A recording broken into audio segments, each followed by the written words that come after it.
Hi friends, നമുക്കിന്ന് ഓണത്തിനൊക്കെ സദ്യ ഉണ്ടാക്കുന്ന ഒരു കൂട്ടുകറിയും അവിയലും ഉണ്ടാക്കി നോക്കാം.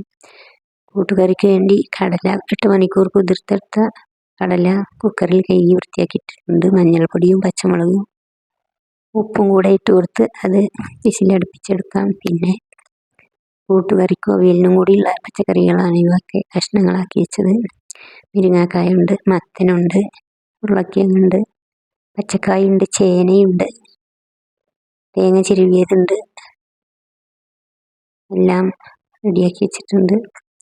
ഇപ്പോൾ കടലയൊക്കെ വിസിലടിച്ച് അത് തുറന്നിട്ട് ചേനയും പച്ചക്കായും കൂട്ടുകറിക്ക് വേണ്ടത് അതിലേക്ക് നമുക്ക് ചേർത്ത് കൊടുക്കാം.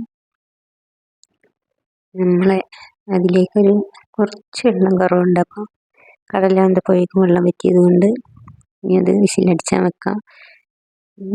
അവിയലിനുള്ള പച്ചക്കറികളാണത്. ക്യാരറ്റ്, ഉരുളക്കിഴങ്ങ്, മത്തന് മുരിങ്ങക്കായ. മത്തനും ഇല്ലാതെ കൂട്ടലില്ല, അതിലും കഷ്ണങ്ങൾ കുറവായതുകൊണ്ട് ഞാനിട്ടതാണ്. പിന്നെ ചേന കഷ്ണങ്ങൾ, പച്ചക്കായ നന്നായി എല്ലാം നീളത്തിൽ അരിഞ്ഞെടുത്തതാണ്. ഇനി അതിലേക്ക് പച്ചമുളക്, എരിവിന് ആവശ്യമായ പച്ചമുളക് കീറിയതും ചേർത്ത് കൊടുത്തിട്ടുണ്ട്. അല്പം വെള്ളം ഒഴിച്ച് ഇനി അതിലേക്ക് കുറച്ച് മഞ്ഞൾപ്പൊടി ചേർത്ത് നന്നായി ഇളക്കി കൊടുത്ത് പിന്നെ അതിലേക്ക് ലേശം പച്ച വെളിച്ചെണ്ണ ഒഴിച്ചു കൊടുക്കാം.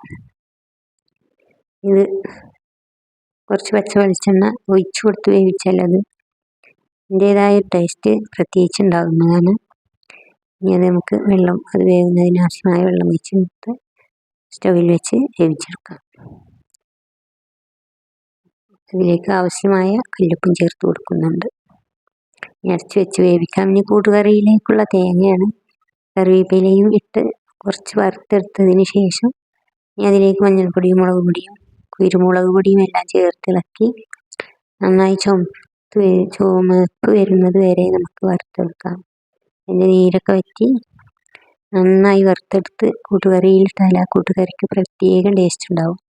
ഞാൻ കൂട്ടുകറിയിലേക്ക് പച്ചതേങ്ങ, ഉള്ളിയും ജീരകവും കൂട്ടി അരച്ചത് ഒഴിച്ചു കൊടുക്കുന്നുണ്ട്. ആ കൂട്ടുകറിയിലേക്ക് അത് ഒഴിച്ചു കൊടുത്തിട്ടുണ്ട്. ഇനി നമുക്ക് അത് നന്നായി മിക്സ് ചെയ്തതിന് ശേഷം നമുക്ക്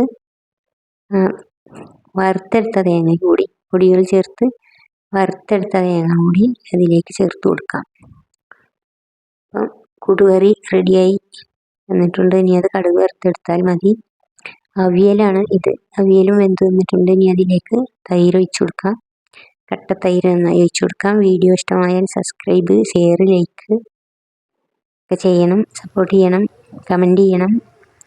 അപ്പോൾ അവിയലും റെഡി ആയിട്ടുണ്ട്. ഇനി അതിലേക്ക് പച്ച വെളിച്ചെണ്ണ ഒഴിച്ചിളക്കി കൊടുത്താൽ മാത്രം മതി.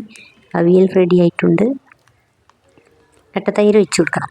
കട്ട തൈര് ഒഴിച്ച് കൊടുത്തതിന് അത് മിക്സ് ചെയ്തതിന് ശേഷം പച്ച വെളിച്ചെണ്ണ കൂടി ഒഴിച്ച് മിക്സ് ചെയ്താൽ അവിയൽ റെഡിയായി. വീണ്ടും ഒരു വീഡിയോയുമായി വരാം ഇൻഷാ അല്ലാഹ്.